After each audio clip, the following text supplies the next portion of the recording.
Well, Vice President Joe Biden was in Guatemala today, asking Central American leaders to help dispel the notion that illegal immigrants will be allowed to stay in the United States. There are no official numbers regarding how many have crossed illegally into Mexico so far this year. They include people like Victor Sanchez and this group of women and children who traveled nearly 500 miles from Honduras. They've heard a rumor, he says, that there's amnesty in the United States. We're having a lot of problems with Democrats. They don't want to vote for anything. They don't care about lack of security. They really would like to have open borders where anybody in the world can just flow in, including from the Middle East. From anybody, anywhere, they can just flow into our country. By contrast, Joe Biden supports open borders, zero deportations, that's in the manifesto, and sanctuary cities that release violent criminal aliens. That's what they are. They protect the criminal, not our people. Must counteract Trump's lie that Democrats want open borders. And Democrats want legal immigration. We have to surge. We have to surge to the border, to the areas where people are being held. Get rid of all the cages, everybody out of prisons, be in a position where if the most you put on is an ankle bracelet, that you give a date, you're going to show up, and we have to for an immigration hearing, and they show up. Is that for children, adults and children? Across the board, totally across the board. And by the way, nobody, and some of you are going to get mad at me with this, but nobody is going to be deported. One. Number two, in the first 100 days of my administration, no one will be deported at all. From that point on, the only deportations that will take place are commissions of felonies in the United States of America. Senator Sanders, critics suggest positions like this send a message that when a Democrat is in the White House, the border is open. Do they? No, that's what Trump says, and that is a total lie. Vice President Biden, you opposed sanctuary cities as a presidential candidate in 2007. Where do you stand now? Should undocumented immigrants arrested by local police be turned over to immigration officials? No. I would, in fact, make sure that we immediately surge to the border. All those people are seeking asylum. Open borders are very bad for our country.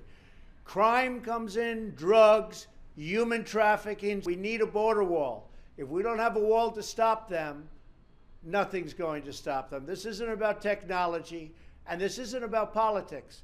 This is about practicality, and it's about security for our nation. Should someone who is here without documents, and that is his only offense, should that person be deported? That person should not be the focus of deportation. Yeah, this whole talk about open borders is the only thing that is a Republican talking point. President Donald Trump started the morning tweeting about the border, saying, quote, Democrats want open borders and crime, so dangerous for our country, but we are building a big, beautiful new wall. I will protect America. The Dems don't know where to start, unquote. The Biden administration refuses to call the growing number of unaccompanied minors on the southern border a crisis, although documents uncovered by Axios indicate the White House already knows border resources are overwhelmed. We have now President Joe Biden, who cares more about illegal citizens, 11 million of them, becoming citizens instead of almost the 11 million Americans who are out of work. So House Minority Leader Kevin McCarthy last night on President Biden's immigration policies after the president ordered construction on the southern border wall to stop. Biden has also hit pause on all deportations for 100 days. The border is closed. The border is secure. We are expelling families. We are expelling single adults under the CDC's authority, under Title 42 of the United States Code, because we are in the midst of a pandemic, and that is a public health imperative. Yeah, David, look, I've been serving this country for over 35 years. This pains me to say this. I have no joy to say what I'm about ready to say, is that the current DHS Secretary of this country, and yes, the President of the United States, has blatantly lied to the American people, David. Look, it's not just about the UACs have doubled. Overall encounters have doubled at the southwest border. We're looking at almost 5,000 apprehensions a day. Look, those are crisis level numbers. And while at the same time, they've dismantled every effective tool, authority, and policy that was addressing the illegal immigration crisis. And so they've sent a clear message that our borders are wide open.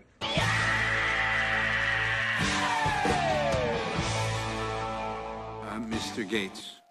1.2 million people are undetained, free, roaming about the country. They've gone before a judge. A judge has issued a final order of removal.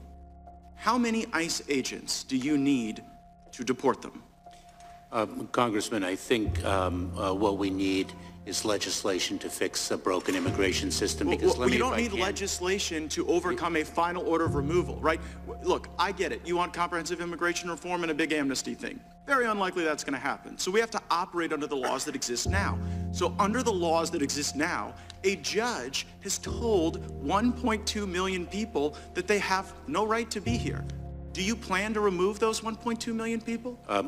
Congressman, with the resources we have, and I would appreciate the opportunity to answer your question fully, with the resources we have to allocate those resources. How much money do you need to deport all of them? How much money? How many agents?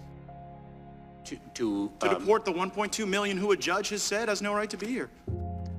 Congressman, there are a number of questions that your question raises with respect to whether all of those individuals actually have been given due process? No, they have. Yes, these are the people who've had the due process, okay? And here's the point.